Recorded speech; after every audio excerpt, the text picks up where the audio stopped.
Hi there, beautiful soul. Welcome back to my channel. Today I want to share something with you that's very personal, and I'm going to teach you the importance of staying in your own lane. So let me take you back to the 10th of January last year when I turned 62, and instead of celebrating my day, it ended up being a bit of a shipwreck of a day, which can happen because birthdays and family events often act like a magnifying glass, right? And they will enlarge all the blind spots in our relationships, which then reflect a blind spot in ourselves. And this is exactly what happened to me last year. And I still remember clearly how I felt at the end of the day. I ended up having an argument with some of my children, and as you know, some of you might know that I became a mom at 19. I've got a very big family with 6 children and lots of grandchildren, and we like to celebrate and do things, you know, big and generous and all the rest. But over the years I've realized that I have to step back, and that I was caught up in a bit of a time loop, that because my children are not children anymore, they're all between age 30 and 43, which is just ridiculous when you think about it. And here in the middle of all of this, I'm still acting like I'm their mom and stepping in and carrying some of their emotional load and all the rest. So as a coach and a healer and many other things that I've done over the years and created success, I find that whenever I'm around my own children, this is when my blind spots will show up the most. And the universe teaches me new things about myself that I then have to take on board and practice. So that night when I returned to my bedroom and I thought about the day, I realized I really have to get with the program, and my program is called Staying in My Own Lane, like as a person, like as Grada. And I had to also really understand what that meant for me, like how can I make my own lane beautiful, inspiring, creative, powerful and enjoyable for me without being at my back, at other people's beck and call, which is what I was used to do, I guess, as a mom. And I love to serve people and all the rest. I had to really learn to rein that in, because it was coming at a cost of my own enjoyment. And before I realized, of course, then I'm overstepping and I enter what we call the victim cycle or the rescue cycle. And when we're rescuing other people, that energy is just as toxic as being in a victim mode, which is also toxic energy. So I decided I didn't want any more of that. My own home territory is where I still needed to make progress. And the truth is, often our own family will bring out, well, our shadow sides, right? Our wounded inner children that we need to find and nurture back to health and integrate into ourselves. So my program from 10th of January last year I should say, has been Grada, are you staying in your own lane? Are you staying in your own lane today? Stay in your own lane. And that means I stop rescuing, I have clear boundaries, and I'm being a lighthouse rather than a lifeboat. So if you think of a lighthouse, because I'm sure you are a lighthouse as well, that means your inner light is radiating or signaling into the world and keeping other people safe. But it doesn't mean that you run down to the beach when you see people in distress, right? Because a lighthouse, if the lighthouse was to run down onto the beach to save people from drowning or whatever, the lighthouse would drown itself, its light would go out, and it's no use to anyone else. So that was a really important message for me as well. So I discovered a practice that really helped me get very centered in the middle of my own body and in the middle of my relationships, making myself, my own happiness the priority, which is also really important that you practice that. I teach all my clients and students, like, I'm the priority here. I'm the most important person in the room, and just making sure that your connection to the universe is central to your life. It doesn't mean being selfish, but it does mean that sometimes can be selfish if you need to be, right? And that you can practice self-care at crucial moments, and that you're not leaking out all over the place, because so many women in particular leak energy all over the place. Their energy gets used up by other people, and you're basically left without any thanks. And we only have a limited amount of energy, as you know. Like, our energy is even more precious than our bank account, than our money in our bank account. So I developed a 5-step morning ritual. And you might already have a morning ritual. I think it's really important that you start every day off with a fresh start. It's like you get another go at life. And I encourage everyone to have like a big front windscreen and a small rear vision mirror, and not the other way around. So I'll get to that in a minute as well. But every day you can start the day afresh. And so this practice is really going to help you be the high value person that you are, because the universe will always give you more of what you are, right? It doesn't per se give you more of what you want.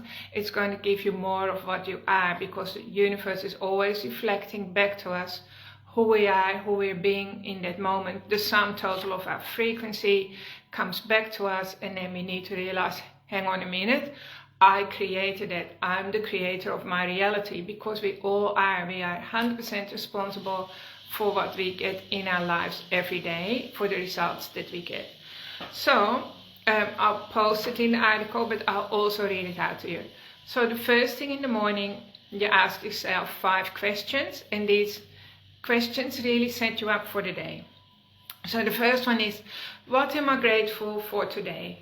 And I mean, that sounds like cliche and all the rest, but gratitude is still the best medicine for your life, because scientists actually discovered that you can't grow gratitude and the energy of shame and blame in the same petri dish if you were to grow it in a petri dish. So in other words, the energy of gratitude can't coexist or can't be in the same place as the energy of shame and blame, which is what we often do.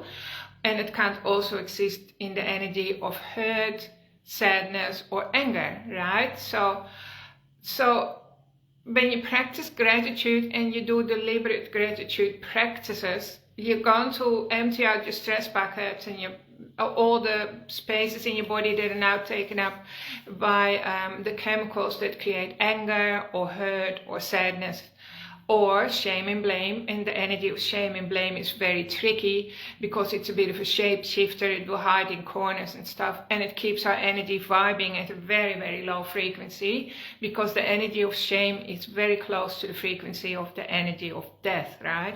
So it's really good to spend 5 minutes in the morning just writing it down. You owe it to yourself as a high value person that you deliberately write down what you're grateful for. So writing down, the act of writing it down already guarantees something like 90% success, like of change in your life, right?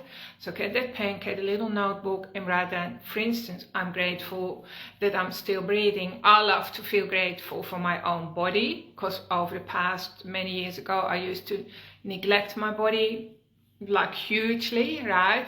I even took pride in how much I achieved in the outer world and how much I neglected my inner world, or my body in this case, right? So I have completely come back from that. So you can be grateful for that you have water coming out of your tap, that you have electricity, for your loved ones, for your children, your partner, it doesn't matter, for yourself, for the smell of coffee, for the beautiful flowers in your garden, and you just keep coming up with those kind of gratitude thoughts, and it immediately changes the chemistry inside your body, right? That is the most important thing.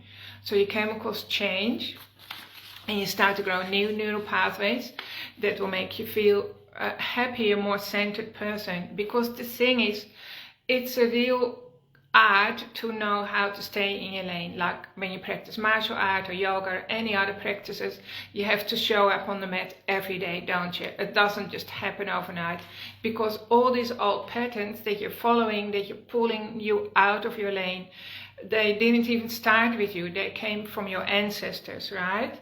So the second point is really important as well. So where am I winning?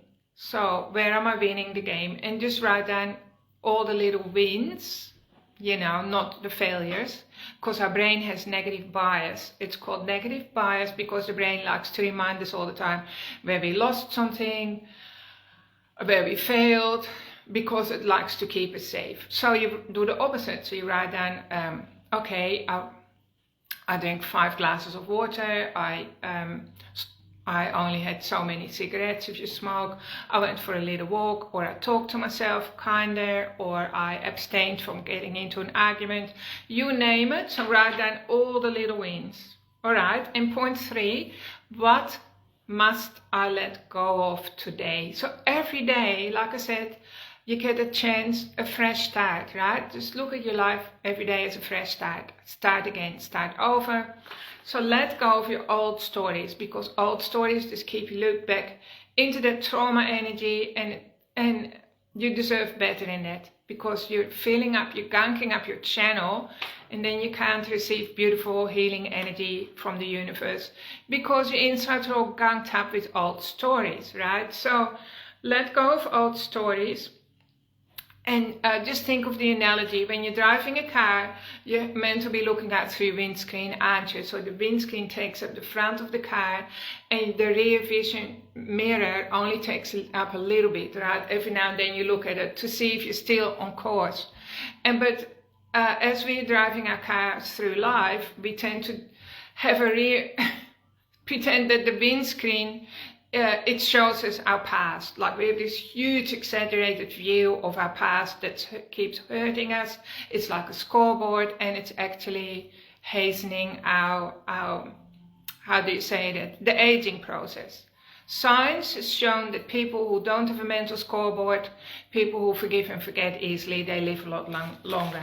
So just change that back. Remember that the windscreen needs to be big enough for you to hold your dreams. And I'm always a big dreamer. And then you check, what does my ideal day look like today, right? Today might be different to yesterday. So today I might have a hot bath in the middle of the day. I might do some shopping. I might do some reading. Or it could be the opposite. Today I'm going to be super productive. Or today I'm going to meet with lots of people and it's going to be really noisy. Or today I'm going to spend time in nature and be really quiet. So as long as you set an intention, because energy flows where intention goes, right? And that teaches you to be in charge of your reality. And then at the end of the day, what do you need to write down about the end of today, right? What went well for you? And I want you to even focus on, how did the universe show up for me today? How did the universe support me today? What was delightful about today? What was delightful in my connection to the universe today, right? So maybe the delightfulness might have been there was a shower of rain, somebody unexpectedly helped you in the supermarket, or like somebody carried your bags to the car, you name it. Where did the universe show up for you in delightful ways, and where what are some of the most beautiful moments that you want to remember and anchor in? So you write them down in your notebook as well. So these are the 5 steps that are really going to help you show up on the mat every day, that you can stay in the middle of your body, in the middle of your life, stay empowered as a high value person, discover your own value more and more, and also realizing that this will help you be in charge of your mind. So this is what I want to finish with. Our mind, or our brain, is just another organ like your kidneys and your liver and your spleen and so on. But the mind tends to chatter to us all day long, especially it gives us 60,000 negative remarks a day. And so we can't just let our mind create toxins in our life non-stop. We have to get a firm grip on our mind and put it in its place. That's why it's called mindset work. And I want you to remember that you are not your mind. Like I said, your mind is just like another organ. You are actually, parts of you exist on every plane in the universe. Like parts of you even exist outside time and space. And you are made of the stuff of miracles yourself. You're so much greater than you believe, than you've ever been led to believe, right? You are the stuff of miracles. So I want to encourage you to do this practice, to stay in your lane, to deliberately ask for what makes you feel delighted every day so that you live an inspired life. And please come and see me if you need an uplift or a recharge or a reset of your nervous system, or for if you need help for you to stay in your lane and to find your blind spots. I'll be able to support you in every way. Thanks for tuning in. Bye for now.